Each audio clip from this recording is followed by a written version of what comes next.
My name is Destany. I'm the owner of the One Stop Educator Shop. First off, I just want to say a quick thank you so much for supporting my shop. I completely understand how overwhelming documentation can be and keeping up with all of the paperwork. So I truly hope that this dashboard spreadsheet helps you out. Okay, so whenever you download the PDF, you're going to click the button that says click here. It's going to force a copy for you so you can completely edit this spreadsheet. The first tab is just an overview of everything that you get with the spreadsheet. The quick contact list and the communication log, those are pretty self-explanatory. You just use the drop downs to fill out the information that you need. What I want to go over really quickly is how the behavior report works. But first, a couple housekeeping things. I put most of it here, but just so you know, you can edit these. You can change the color, the font. You can change it to class periods or semesters or whatever title you would like. In order to open these sections, there's these little plus signs on the left side that you're going to click, and that will open it.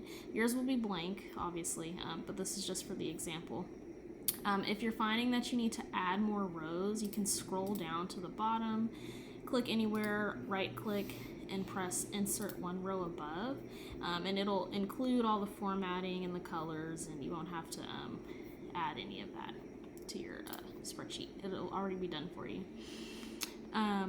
Okay, so for the report, it's going to pull the data from here.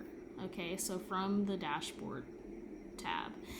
So whenever you type in your students' names, it's going to auto-populate into this little drop-down here, and it's going to sort them alphabetically by their last name. Okay, so let's say I have a meeting coming up with Aiden Anderson's mom, and I only want to pull out his data into the report. So I'm going to go to this drop-down, and I'm going to select Aiden Anderson's name, and only his behavior data that I've inputted into the dashboard is going to pop up. A couple things I want to mention. The only thing you're going to have to type on here is your name in this cell B3. You do not need to type anything else on this tab. I do want to just make it clear as well that there is a formula here in A8, and that's basically what allows the data to be like showing up in the report. So if you accidentally delete this somehow, you can either try to undo your action, like hit this button, or you can press Control Z. If that doesn't work, then you can always just go back to your original download link and like make another copy. If you're really having trouble with anything, you can definitely just send me an email or message me on Etsy.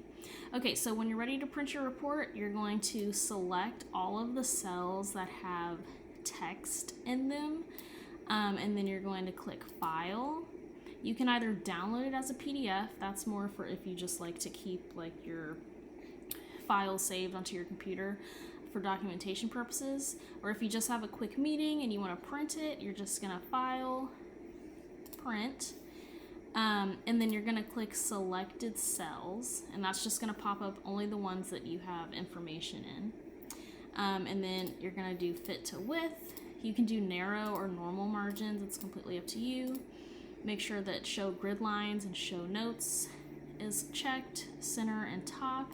And then you need to make sure that Repeat Frozen Rows is selected, because if your report ends up being more than one page, that will ensure that this header will pop up on the following pages.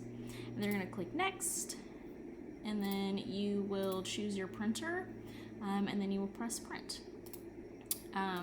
There is, all of this that I'm saying is typed onto this little sheet right here, so if you're more of just a visual person and you'd rather read everything, you can read it on there. If you get stuck on anything, please do not hesitate to message me on Etsy. I'm more than happy to take a second and respond back to you if you need help with anything. Okay, so again, thank you so much for your purchase. I really hope that this spreadsheet saves you some time in the long run, and I hope that you have a fantastic school year. Thank you.